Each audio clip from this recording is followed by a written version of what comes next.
harka fuune maamila keenya bakka mana gurgurtaa huccuu aadaa Oromoo yookaan Oromoos Traditional Fashion Designitti nagaan dhuftan isiniin jenna.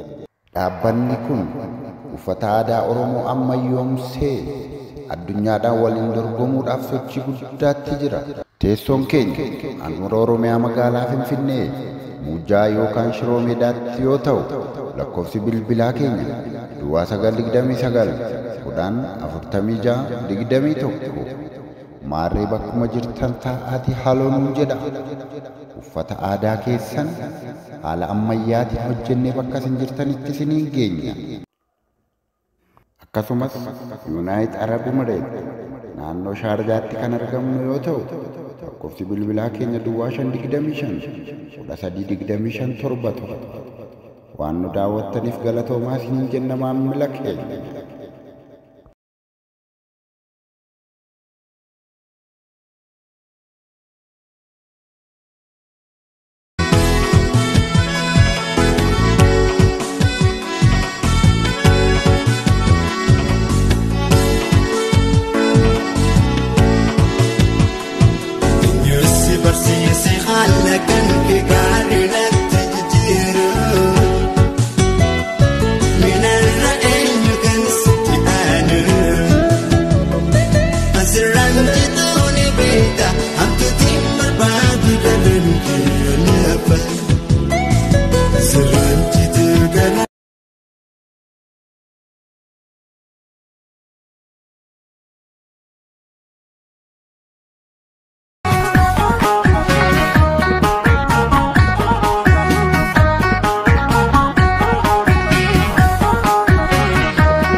Safoogayni Oromoo tamaraan yoo lubbuun jiraanne turruullee wal garra rakkadhuutti horii na jedhii na daraa.